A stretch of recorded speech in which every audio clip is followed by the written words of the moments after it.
Welcome to this edition of ABI's Quick Bit video series. I'm Lisa Fox with ABI. I'm here with Karen Miller, Executive Vice President with Manpower. And I don't know if you guys know what an asset we have in having Manpower this close, but they sort of have a crystal ball of all things that are happening in the employment world.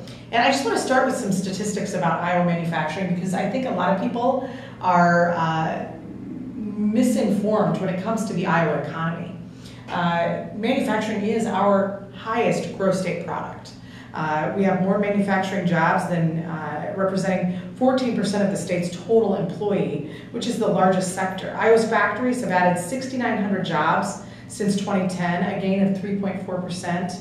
Manufacturing accounts for 87.9% of Iowa's exports. So I think the perception is that agriculture is the mainstay of the economy, when that is quite not true.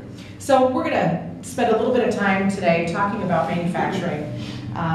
First, there are major changes underway in the demand and supply for manufacturing workers, driven by new technologies that require new strategies. Can you talk about this dramatic shift and why it's occurring? Well, part of it, I think the dramatic shift is the fact that, years ago, and maybe even 10 years ago, we saw a lot of manufacturing companies offshoring their manufacturing efforts.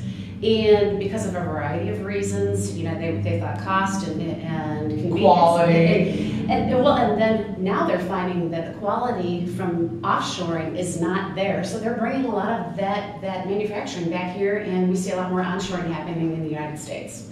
And wasn't there a prediction, I think I remember, and I think it's in here, that we were sort of working towards a service economy rather than a manufacturing economy? Yeah, and I think there's a misconception out there that manufacturing was dead in the United States, and it's not.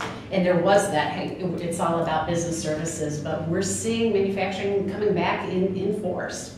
Well, and I said that we've got a lot of information that comes from Manpower, and they do a manufacturing survey. And they've created a series of 4 white papers regarding this survey. And one of the statistics from the survey was 93% of manufacturing managers agreed that manufacturing in North America will be increasingly important to my company's future operations. Absolutely, and I think a lot of that has to do with onshoring, and then also too, as businesses change and as manufacturers are looking more towards lean manufacturing, technology is really playing a larger role in the manufacturing environment. Fantastic.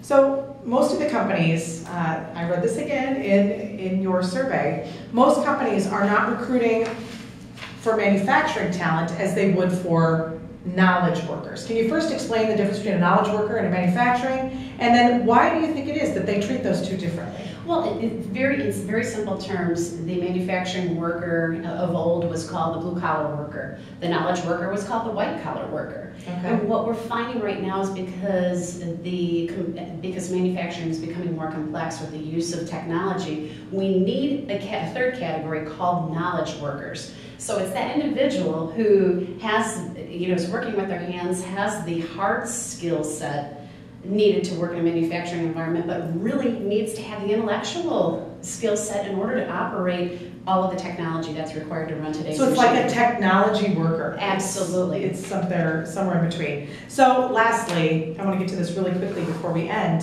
It seems to me that there's a pretty clear disconnect between supply and demand.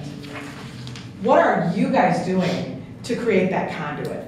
And that's a great question. And really what we're trying to do is create awareness of the great opportunities that are available in manufacturing. So we're out on campuses talking with students, we're in high schools talking with students. We also have a virtual university online that is our training center, where we're training workers to become more prepared for work within the manufacturing environment, and utilization of our Teach Weld systems and weld simulators, trying to get those workers prepared to be the next future workforce for our clients.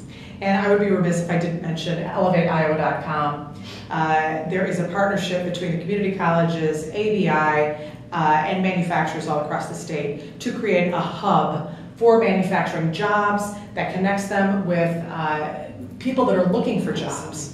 And so it's that conduit that we're trying to create within Elevate Iowa. So visit the ElevateIowa.com website. Also, just to give a little bit more credibility to this, the survey was done to 353 North American manufacturers. So it's valid data. So thank you, Karen, for being here. And stay tuned. We've got 3 more in this 3-part series coming sometime soon.